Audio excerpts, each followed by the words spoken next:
नमस्कार, मी भीमराव कडाळे पाटील, BKP मराठीमध्ये आपलं सर्वांचं स्वागत। आज नवीन दिवस, नवीन विषय, नवीन दिवसाची नवीन अशी चर्चा।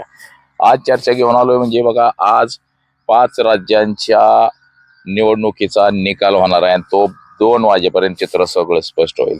त्याचबरोबर महाराष्ट्रामधल्या 2 विधानसभा मतदारसंघांचा सुद्धा निकाल आहे। त्यामध्ये राहुरी आणि बारामती मतदारसंघ आहे। आता बारामती मतदारसंघामध्ये आपण पाहिलं की बऱ्यापैकी सुनित्रा वहिनी यांना मतदान झालेलं आहे, परंतु राहुरी विधानसभा मतदारसंघामध्ये मात्र काटेकी टक्कर आहे। अक्षय कर्डिले यांनी निवडून आलेले बॅनर आताच लावलेले, तर राष्ट्रवादी काँग्रेसचे उमेदवार त्यांनी सुद्धा निवडून आलेले बॅनर आताच लावलेले आहेत। तर नेमकं कोण निवडून येईल, या ठिकाणी काय होईल, तर याच विषयाची आज चर्चा घेऊन आलो। तर चला, सर्वप्रथम आपण जर चॅनल सबस्क्राईब केला नसेल तर सर्वप्रथम चॅनल सबस्क्राईब करावा ही सर्वांना विनंती, आणि चला चर्चेला सुरुवात करूया। महाराष्ट्र राज्याच्या निवडणुका लागल्या होत्या, त्यावेळेस सुद्धा फार मोठ्या प्रमाणामध्ये गाजावाजा झाला होता, परंतु आश्चर्यजनक भारतीय जनता पक्षानं बाजी मारली आणि ती निवडणूक आयोगाच्या मदतीनं मारली। आता हे सगळेच लोक म्हणतात की बाबा मशीन मॅनेज होते, आणि मशीन मॅनेज होते त्यामुळं भारतीय जनता पक्ष निवडून येतो। भारतीय जनता पक्षानं निवडणुका ह्या बॅलेट पेपरवरती घ्याव्यात्या असं अनेक लोकांचं मत आहे, परंतु भारतीय जनता पक्ष हे करणार नाही, कारण की जर सत्ता गेली तर सगळेजण जेलमध्ये बसतील।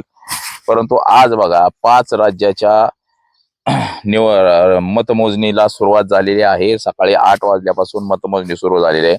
त्यामध्ये पहिलं राज्य पाँडिचेरी, तामिळनाडू, केरळ, पश्चिम बंगाल आणि आसाम या 5 राज्यांच्या निवडणुकीच्या निकालाची प्रतीक्षा सुरू झालेली आहे। आता 2 वाजेपर्यंत चित्र सगळं स्पष्ट होईल, परंतु सकाळचे कल जे पाहता यामध्ये पश्चिम बंगालमध्ये ममता बॅनर्जीचं आघाडीवरती आपल्याला दिसतंय।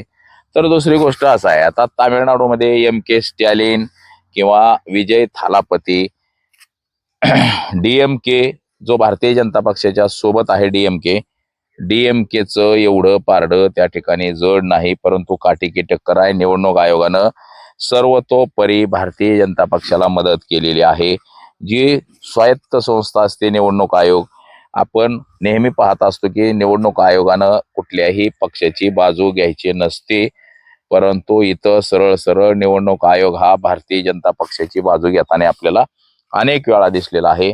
भाजपच्या लोकांवरती काही कारवाई केली जात नाही, परंतु विरोधी पक्षाच्या लोकांवरती मात्र कारवाई केली जाते, हे सुद्धा आपण पाहिलेलं आहे। तर आता बघा, 5 राज्यांच्या ज्या मतमोजणीला सुरुवात झालेली आहे त्यामध्ये पश्चिम बंगालवरती सगळ्यात जास्त लक्ष लागून राहिलेलं आहे लोकांचं, की पश्चिम बंगालमध्ये काय होईल, ममता बॅनर्जी जाईल का ममता बॅनर्जी येईल। म्हणजे हे जे उत्सुकता आहे हे सगळ्यात जास्त लागून राहिलेले आहे। ममता बॅनर्जीचं जे सरकार आहे, ममता बॅनर्जी जे सत्ता संघर्ष ममता बॅनर्जीचा हा सगळ्यात महत्वाचा आहे। तिथं भारतीय जनता पक्ष येतोय का ममता बॅनर्जीचं सरकार पुन्हा तिथं स्थापन होतंय, ह्यासाठी अख्ख्या देशामध्ये उत्सुकता लागून राहिलेली आहे।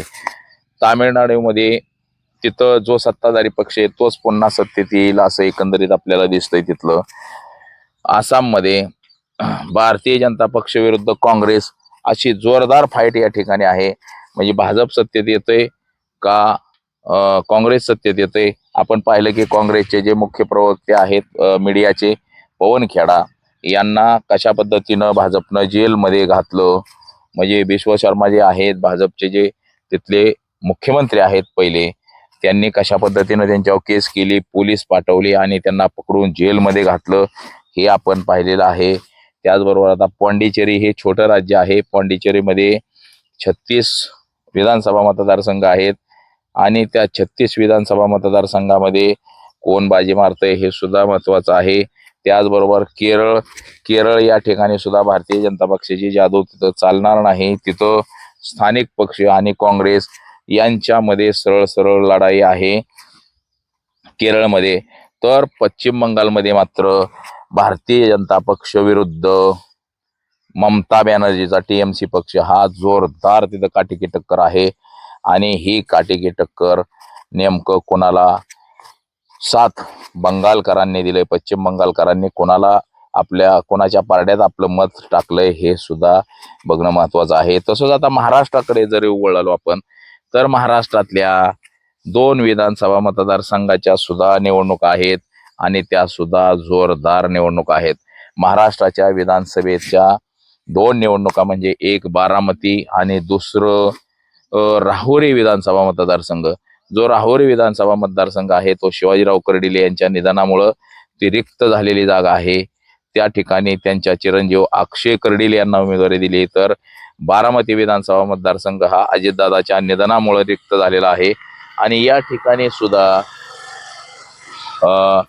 सुनित्रा पवार म्हणजे अजित पवार यांची पत्नी सुनित्रा पवार यांना या ठिकाणी उमेदवारी देण्यात आलेली आहे. आणि सर्वाधिक महाराष्ट्रातली टक्कर म्हणजे राहुरी विधानसभा मतदारसंघ. या ठिकाणी राष्ट्रवादी काँग्रेस विरुद्ध भाजप अशी सरळ सरळ लढाई आहे. आणि या लढाईमध्ये असं सांगण्यात येतंय की राहुरीकरांनी राष्ट्रवादी काँग्रेसला पाठबळ दिलंय की काय हे सुद्धा महत्वाचं आहे.